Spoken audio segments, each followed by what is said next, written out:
오늘은 기초 성경 공부 제6과 계속하고 있죠. 기도 세 번째 시간입니다. 30페이지 지금 진행하고 있었는데요. 30페이지 지난 시간에 이 자백하지 않은 죄까지 해서 기도의 방해물들이 무엇이 있는 것인가 우리가 배우고 있었습니다. 그래서 죄를 왜 우리가 빨리 자백을 하고 버리고 하나님을 두려워하고 죄를 짓지 않아야 하고 또 빨리 죄를 지었다면 자백을 해서 하나님과의 그 관계를 회복해야 되는지 그 이유에 대해서 알아보았는데요. 나중에 그 죄로 인해서 닥치게 되는 징계와 재앙들을 우리가 미리 피하기 위해서 그랬다라고 말씀드렸습니다. 그러니까 하나님께서는 기억하고 계시는데 자기가 망각해버림으로써 하나님께서 하고 계신 그 올바른 그 죄에 대한 처사가요, 그 사람한테는 부당한 것으로 여겨질 수 있고요, 불평을 하게 될 수 있다는 것을 우리는 배웠었습니다. 그렇죠. 분명히 저 사람은 나한테 잘못을 했는데 나는 기억을 하고 있는데 그 사람은 기억을 못하고 까맣게 잊어버렸다. 그렇다라고 한다면 얼마나 그 마음속으로 이렇게 아쉬움이 남겠습니까? 자, 이제 기도에 이어서 그 방해물들, 더 있는 부분들을 살펴볼 것입니다. 기도의 방해물 두 번째는요, 용서하지 않는 마음이라고 써 있습니다. 마태복음 6장 14, 15절이 인용되어 있는데 함께 펴서 보시겠습니다. 마태복음 6장 14절, 15절.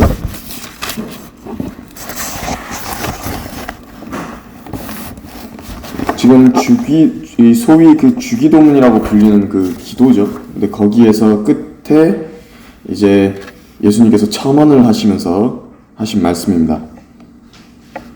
6장 14절에서 마태복음, 만일 너희가 사람들의 허물을 용서하면 하늘에 계신 너희 아버지께서도 너희를 용서하실 것이니라. 그러나 만일 너희가 사람들의 허물을 용서하지 아니하면 너희 아버지께서도 너희의 허물을 용서하지 아니하실 것이니라라고 지금 말씀을 하셨는데, 물론 이 말씀은요, 교리적으로 그리스도인들한테 적용할 수 없는 부분이 있다는 건 알아두십시오. 아직 십자가 이전에 예수님께서 하신 말씀이기 때문에 우리의 죄와 허물이 누군가를 용서하고 안 하고 해가지고 우리의 죄가 허물이요 제거되고 하는 것이 아닙니다. 용서되고 하는 것이 아닙니다. 십자가 사건 이후로는요, 예수님께서 대신 받아주신 그 심판으로 인해서요, 우리가 의롭게 되고요, 은혜로 구원을 받고 죄들의 해결이 이루어진 것입니다. 성경은 분명히 말씀하시기를, 그러나 그는 우리의 허물로 인하여 상처를 입었고 그는 우리의 죄악으로 인하여 상하였도다. 우리의 화평을 위한 징계가 그에게 내려졌고 그가 맞은 채찍으로 우리가 치유되었다라고 말씀하고 있습니다. 하지만요, 이렇게 예수님께서 고난을 당하심으로 우리의 허물들을 용서하셔서 우리가 지옥에 가지 않게 된 건 사실이지만요, 이 그리스도 안에서 이루어진 일이죠. 하지만 그리스도 안에서 말고요, 그리스도 밖에서 일반적인 진리로서는 지금 적용할 수 있는 것이 이 마태복음 6장 14절에서 15절의 말씀입니다. 그래서 우리 교훈으로 분명히 받을 수 있는 것은, 우리가 다른 사람들의 허물을 용서하지 않으면서요, 자신도 용서를 받기 바란다라는 것은 어불성설이라는 것을 우리는 인지상정으로 알고 있는 것입니다. 하나님께도 마찬가지입니다. 우리의 혼의 구속에 관해서는 법적이고요, 공의적인 측면에 있어서는 우리의 죄와 허물이 모두 예수님의 피로 깨끗하게 되고 하나님과의 관계 회복을 이루는데 전혀 문제가 없는데요, 적어도 우리의 양심에서 울려나는 찔림이 있는 것입니다. 우리가 다른 사람들의 허물을 용서하지 않았을 때, 그것이 우리가 기도할 때에 우리의 기도를 도우시는 성령 하나님을 슬프게 해드리는 것입니다. 성경은 말씀하십니다. 너희는 서로 친절하고 다정다감하며 서로 용서하되 하나님께서 그리스도를 위하여 너희를 용서하신 것 같이 하라. 에베소서 4장 32절 말씀인데, 그 바로 4장 30절에서 성령을 슬프게 하지 말라 그렇게 말씀하셨죠. 에베소서 4장 30절에서 그렇게 말씀하셨습니다. 하나님의 거룩한 영을 슬프게 하지 말라 이렇게 말씀하셨습니다. 이 용서하지 않는다고 한다면 성령님을 슬프게 해드린다, 지금 그런 의미인 것인데요, 분명히 성경은 성령 안에서 기도하라고 명령하셨고 성령을 통하여 하나님께 나아가라고 말씀을 하셨는데, 만약에 성령 하나님을 슬프게 해드리고 있다면 성령님께서는 그 사람의 기도를 아버지 하나님께 잘 전달해 드릴 수가 없는 것입니다. 이건 인격적인 문제입니다. 잘 기억해 두시고, 이 용서라는 부분에 대해서 자신이 만약에 용서를 할 수 없다라고 하는 상태에 있다면, 마음의 상태라고 한다면은 그것을 위해서 기도라도 해야 되는 것입니다. 대신에 마음 상태를 하나님 앞에 보고 드리는 그것부터 시작해야 되는 것입니다. 제 마음에 지금 이런 것이 있습니다. 하나님 아버지, 저는 지금 연약한 상태에 있습니다. 저를 도와주십시오. 그렇게 말씀드리는 것부터 시작하면 하나님께서 조금씩 그 마음의 의지를 보시고 그렇게 용서할 수 있는 마음을 채워주시는 것입니다. 여러 사람들이 이것을 경험을 한 것입니다. 세 번째 기도의 방해물이 있죠. 기도를 하는데 우리가 방해를 받는 것들. 이런 방해물들이 있으면 자신이 담대함을 얻을 수가 없습니다. 하나님께 담대하게 나아가서 간구를 드려야 되는데, 내 마음이 하나님 앞에서 온전치 못했을 때 그 기도에 대한 확신을, 하나님께서 이 기도를 들어주실 것인가에 대한 그 확신을 자기 스스로가 가질 수가 없는 것입니다. 기도의 방해물 세 번째는 배우자 및 다른 사람들과의 불화라고 했습니다. 베드로전서 3장 7절이 인용되어 있는데 여기도 함께 펴서 보시겠습니다. 베드로전서 3장 7절에서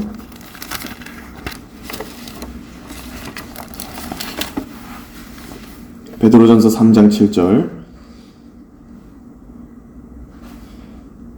이와 같이 너희 남편들아 아내들을 더 연약한 그리스로서 또 생명의 은혜를 함께 상속받을 자로서 귀히 여기되 지식을 따라 그들과 동거하라. 이는 너희의 기도가 막히지 않게 하려 함이니라 라고 말씀하셨습니다.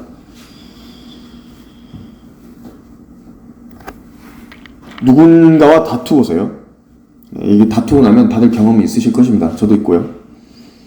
이 마음의 폭풍이 일어나죠. 그 상태에서 기도를 해보셨습니까? 저도 해봤는데 안 되는 것입니다. 이미요 그렇게 기도를 드리다가 자기 마음 안에서는 이미 그 싸움에 대해서 계속 변론을 하고 있습니다. 자기 혼자 스스로. 기도가 안 됩니다.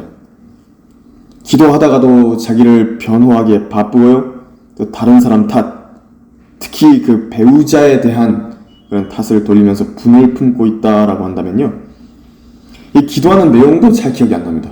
기도하는 내용조차도 자기가 뭘 기도하고 있는 것인지 기억도 안 납니다.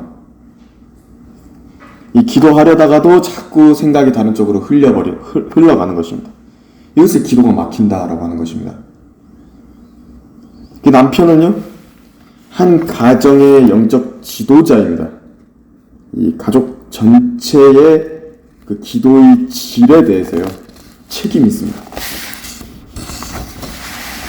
어쨌거나 그 좋든지 싫든지 지금에 있는 배우자가 좋든지 싫든지 선택한 최종 결정에 대해서는요, 누가 책임을 지는 것이냐니까 남편이 집니다. 성경적 질서에 의하면 그렇습니다. 이 아내를 믿음 안에서 잘 이끌어주고 영적 성장과 양육에 있어서도 1차적인 책임을 지는 것은 이제 남편이 된 것입니다.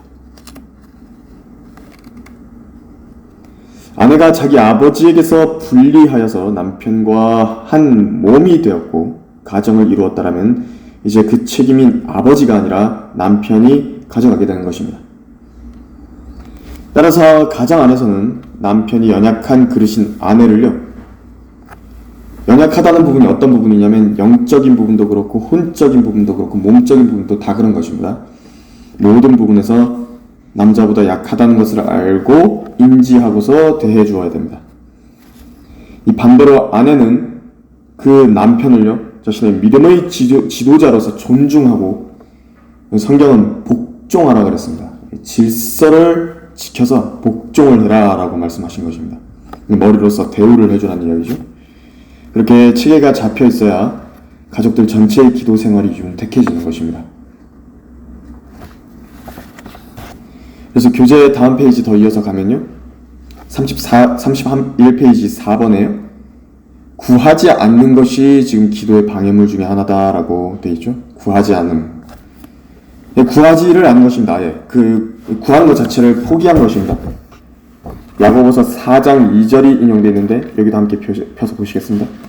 야고보서 4장 2절에서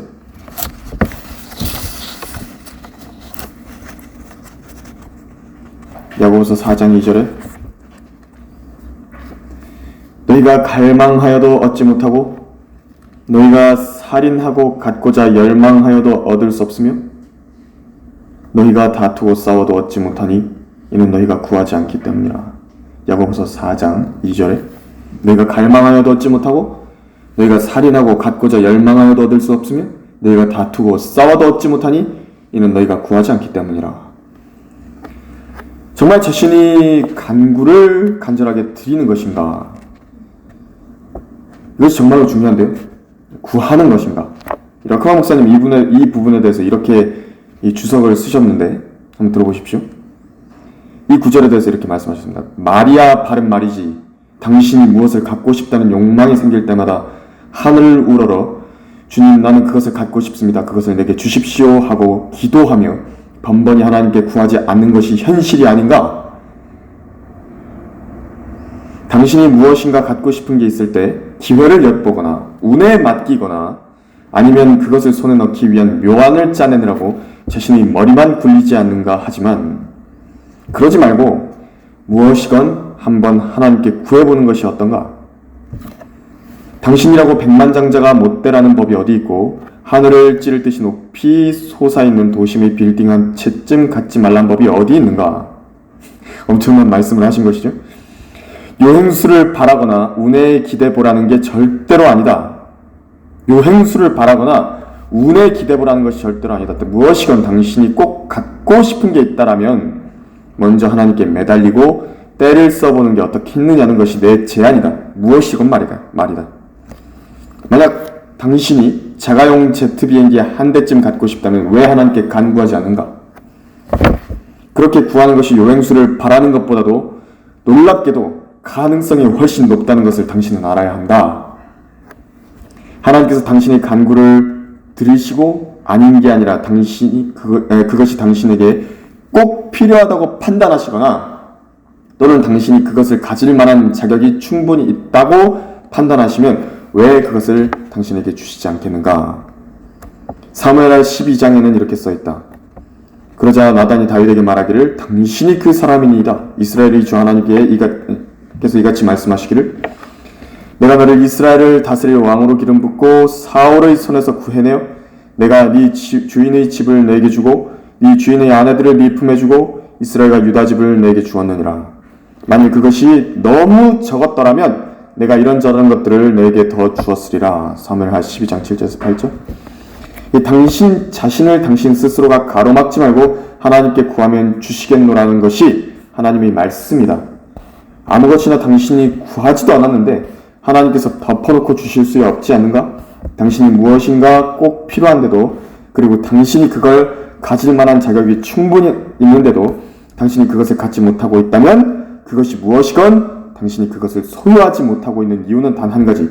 당신이 그것을 하나님께 구하지 않았기 때문이다. 너희가 얻지 못하니 이는 너희가 구하지 않기 때문이라. 이 말씀을 다시 한번 깊이 묵상해보라. 이것은 분명 너희가 구하면 너희가 얻을 것이라는 말씀이 아닌가. 그러니까 갖지 못했다고 투덜대거나 낙심하기 전에 먼저 하나님께 나아가 그것을 달라고 기도부터 하기를 서슴지 말라. 아무리 기도해봤자 그런 것까지 하나님께서 주실 리가 있겠느냐고 당신 스스로 제풀에 판단하고 기도하기를 단념하는 어리석음을 범하지 말라라고 말씀을 하셨습니다. 한번 구해보십시오. 자격이 필요하다면 주실 것입니다. 자격이 충분하다면 주실 것이고 또 하나님께서 꼭 필요하다고 생각하시면 주실 것입니다. 그리고 그 다음 번째 기도의 방해물이 있습니다. 5번째인데 이기적이거나 잘못된 동기로 구한다라고 되어 있는데요. 지금 야고보서 4장 펼쳐 있으시죠? 4장 3절을 이어서 거기 인용이 되어 있습니다. 읽어보시면 구했는데 이제 받지 못하는 이유가 나옵니다. 구하여도 받지 못함은 너희 정욕에다 쓰려고 잘못 구하기 때문이라 라고 말씀하셨습니다. 정욕이 아니고 자기 정욕이 아니고 자기 자격도 충분하고 또 꼭 자신에게 필요한 것이라면 하나님께서 구했을 때 주신다라는 말씀입니다. 이 정욕이라고 나왔죠. 여기서 정욕이라고 말하는 것은 지금 세상에 있는 바로 그 정욕을 말하는 것입니다. 4절, 5절에서 이어지는 그 말씀에 세상과 친구되는 것과 함께 이야기하고 계시죠. 세상에 있는 모든 것, 성경은 말씀하시기를 육신의 정욕과 안목의 정욕과 생의 자랑이라 말씀하셨는데, 세상이 추구하는 것 그리고 세상 사람들이 인정하는 것들을 놓고서 그런 기도는 하나님과 원수되게 만드는 바로 세상과 친구 되려고 하는 그런 정욕을 위해 간구드리는 것, 그것이 바로 정욕입니다. 그 하나님께서 세상의 친구가 되고자 하면 하나님과 원수가 된다고 지금 4절에서 또 이제 말씀하시죠. 4절 후반부에서. 그런데 하나님께서요, 자기와 원수가 되기를 원한다라는 그 기도에 경청하실 리가 없습니다.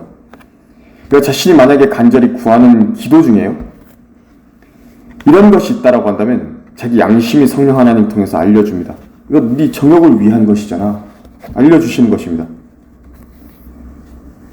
이것이 하나님의 뜻대로 그분을 기쁘시게 해드리는 일을 위해 하고 있는 간구인지 아니면 다른 목적, 곧 육신의 정욕이라든지 안목의 정욕이라든지 생의 자랑을 충족시키기 위해서 하는 것인지, 기도하는 그 당사자는 진지하게 구하다 보면 아는 것입니다. 자기 자신이.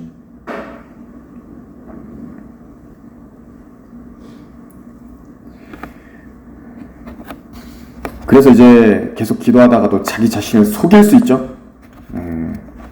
그런 것이 아니라고. 하지만 하나님께서 사람을 정확히 아시기 때문에 그런 간구의 내용에 대해서는 구하여도 주지 않으시는 것입니다. 이 육신의 정욕이라고 한다면요, 돈이죠. 돈과 연관이 깊습니다.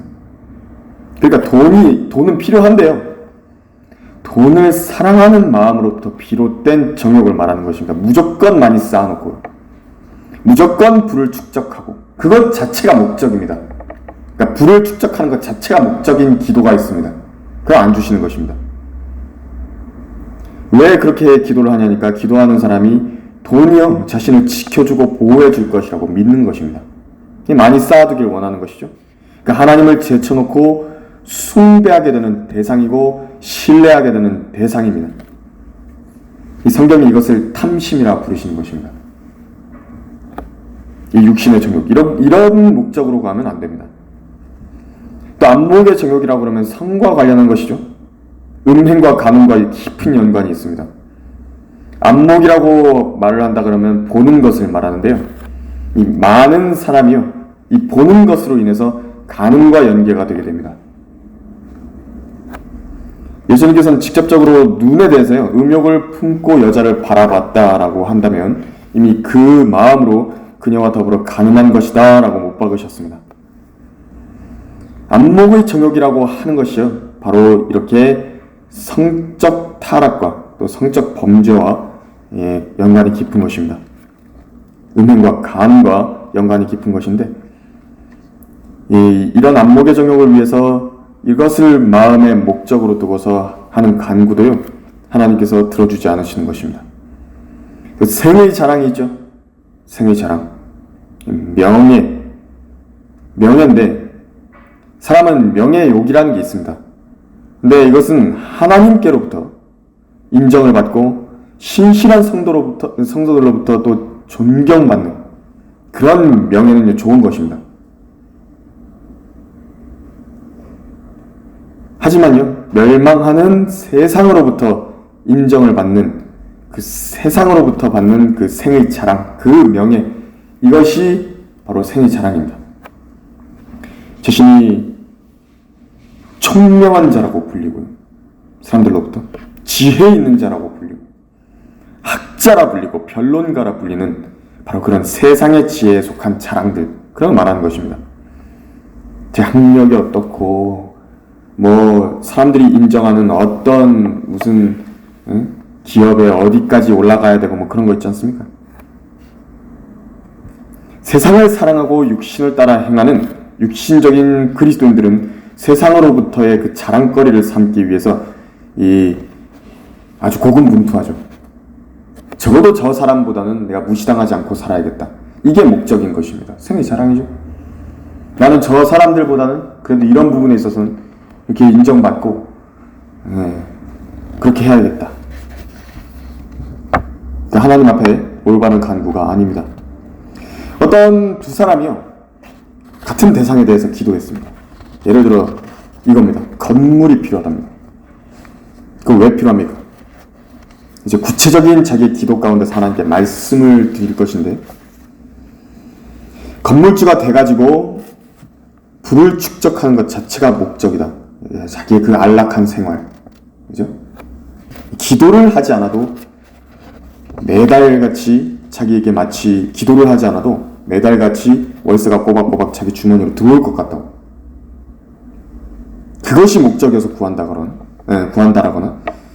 그럼 건물주라는 타이틀을 딱 걸게 되면 어떤 여자를 꼬실 수 있다거나, 건물주가 되면 어떤 다른 사람들한테, 동네 사람들한테 무시 안 받고 대단한 사람이라고 부러움의 대상이 되기 위해서 그렇게 건물이 필요하다라든지, 뭐 대단한 사람이라는 것에서 자랑하기 위해서 필요로 한다라고 한다면 이것이 바로 건물을 구하는데요, 육신의 정욕과 안목의 정욕과 생의 자랑의 이해가 되는 것입니다. 하지만요, 정말 어떤 목적에 의해서 건물이 필요할 수 있습니다. 그래서 구할 수 있지 않습니까? 성도들을 양육을 해야 됩니다. 또 집회를 해야 되고요. 주중에도 성경 학교가 필요하고, 또 어떤 구제하는 일이나 하나님의 어떤 복음과 진리가 선포되는 그런 장소가 필요하기 때문에 구했다라고 한다면 할 수 있는 것입니다. 그렇죠? 그러나 여기서는 이제 또 따져봐야 되는 것들이 구체적으로 있죠. 내가 반드시 그래서 건물주가 되느냐, 월세나 전세는 절대로 안 되는 것인가, 여러 가지 구해볼 수 있죠. 크기는 얼마 정도가 필요한 것인가, 구체적으로요. 이제 이렇게 이야기할 만한 합당한 내용이요, 그 사람의 기도에 구체적으로 들어가는 것입니다. 간구하는데 필요한다 하나님께서 왜 안 주시겠습니까? 하나님의 말씀과 또 그분의 뜻에 부합하죠? 같은 대상인데요, 구하는 것인데 그 구하는 이유가 완전히 다를 수 있는 것입니다. 그래서 이기적이거나 잘못된 동기로 구한다. 이게 기도가 방해받는 것 중에 하나입니다. 그 6번에 이제 이어서 더 보시면, 기도의 방해물, 이제 하나님의 말씀에 무지하면 그것이 방해물이다 라고 되어 있는데, 잠언 28장 9절입니다. 함께 열어보시겠습니다. 잠언 28장 9절.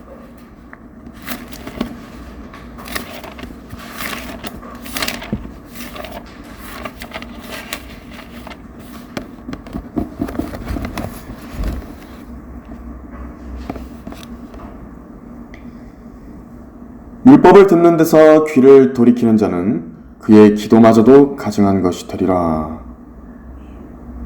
잠언 28장 9절에서 이렇게 말씀하셨는데, 이스라엘 백성들은 이 율법의 말씀들, 특별히 이제 모세 오경을 말하죠. 그것이 선포될 때 들어야 됐습니다. 이게 청중에게 낭독을 했는데 들어야 했습니다.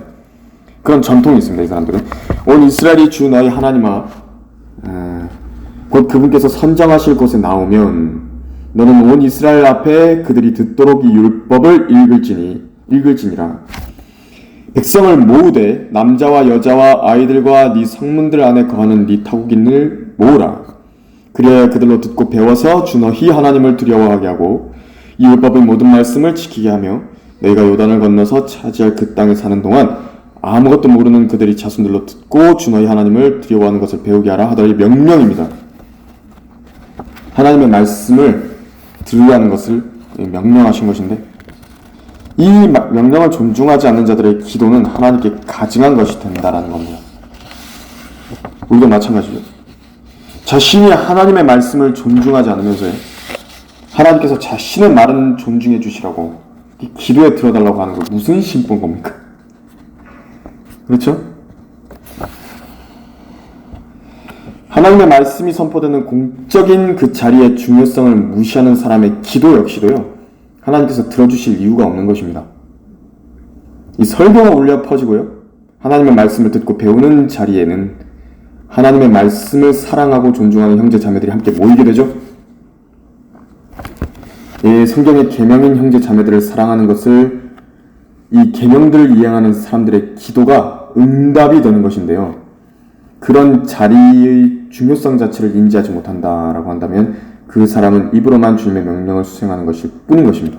물론 이제 여건이 있을 수는 있죠. 하지만 그 마음의 중심이 어디니 하는 것입니다. 지금 물어보는 것이. 저희가 정말 최선을 다해서 그 명령을 준수하려고 하는 것인가? 너희가 내 안에 거하고 내 말들이 너희 안에 거하면 너희가 원하는 것은 무엇이나 구하라. 그러면 너희에게 이루어지리라. 너희가 많은 열매를 맺는 이 일로 너희 아버지께서 영화롭게 되실 것이요 너희는 내 제자들이 되리라. 너희가 나를 선택한 것이 아니요 내가 너희를 선택하여 임명하였나니 이는 너희로 가서 열매를 맺게 하고 너희 열매가 남아있어 너희가 나의 이름으로 아버지께 구하는 것은 무엇이든지 그분께서 너희에게 주시게 하려는 것이니라. 이런 것들을 내가 너희에게 명령하노니 이는 너희가 서로 사랑하게 하려 함이라.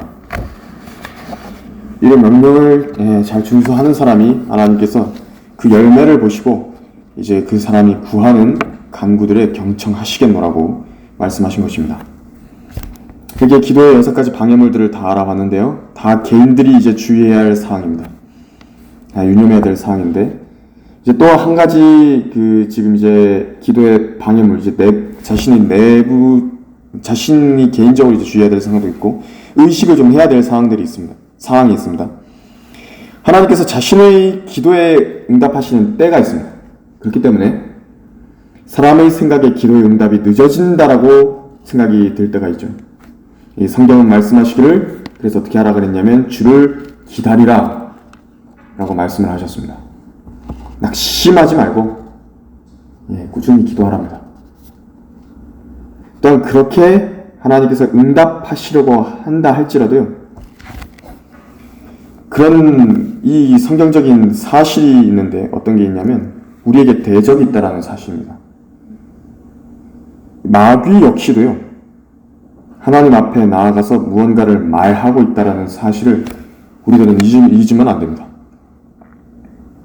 하루는 하나님의 아들들이 와서 주 앞에 섰고 사탄도 그들 가운데 왔더라. 욥기 1장 6절에서 또 요한계시록 12장 10절에서는 또 내가 들으니 한 큰 음성이 하늘에서 말하기를 이제 구원과 능력과 우리 하나님의 나라와 그의 그리스도의 권세가 임하는도다. 이는 우리 형제들을 우리 하나님 앞에서 밤낮 고소하던 그 고소자가 쫓겨났기 때문이라. 밤낮 고소하던 그 고소자가 쫓겨났기 때문이니라. 성경에는 바울 역시도 밤낮으로 하나님 앞에 성도들을 위해서 기도하고 간구하는 한편 또한 밤낮으로요 형제들을 고소하는 자들도 있다라고 말씀하신 것입니다. 마귀가 아주 부지런하죠. 우리의 기도가 왜 지속되어야 하는 이유가 여기 있는 것입니다. 그 마귀의 세력, 이 세력들에 대해서 말씀하신 바, 그 대적에 의해서 기도 응답이요 지연될 수 있다라는 사실도 암시받을 수 있는 것을 우리는 확인할 수 있습니다. 그러니까 다니엘 10장 한번 가보시겠습니다. 다니엘 10장에서 왜 기도가 전쟁이라고 하는 이유가 있습니다. 그리고 왜 우리가 꾸준히 기도에 진력해야 하고 우리가 낙심하지 말아야 하는지, 우리가 하나님의 뜻에 부합하고요 또 하나님께서 응답하시는 그 기도가 있다 할지라도 마귀의 세력에 의해서 그 기도 응답이요 지연될 수 있기 때문에 우리가 낙심해서는 안 되는 부분이 있는 것입니다. 다니엘 10장 2절 보시면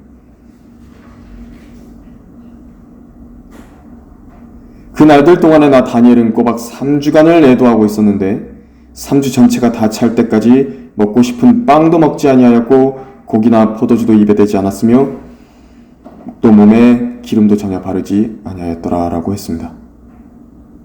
3주 전체 동안요. 그 기간 동안 어떤 기도를 했냐니까 다니엘이 이스라엘의 회복을 위해서 열렬하게 기도했습니다. 회개했죠.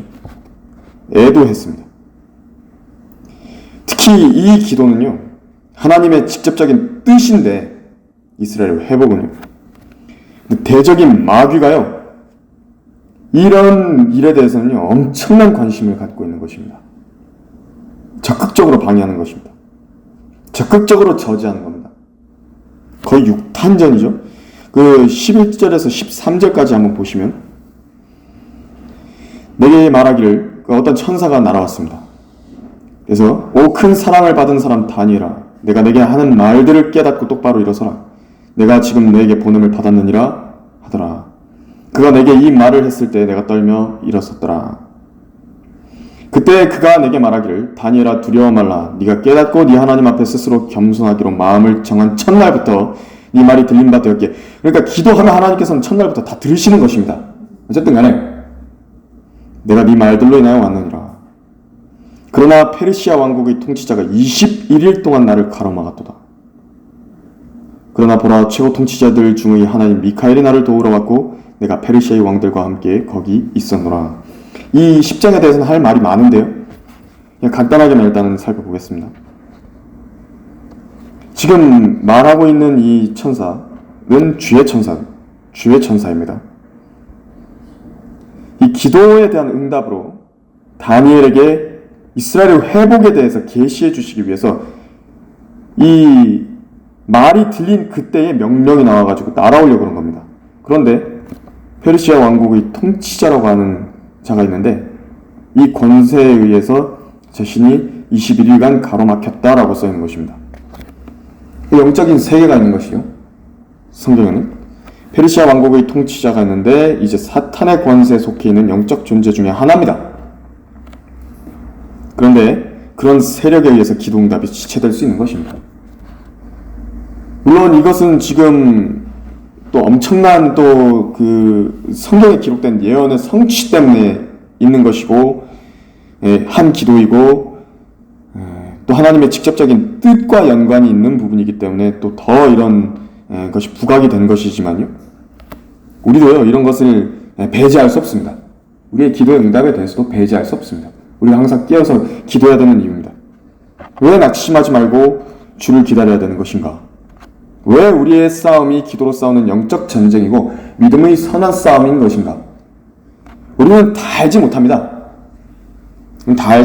하지만요, 신실한 성경대로 믿는 그 성도들의 그 깨어있는 기도에 의해서요, 저 하늘에 있는 어둠의 주관자들과 영적 통치자들의 그 패권이 흔들리기 때문에 그런 것입니다.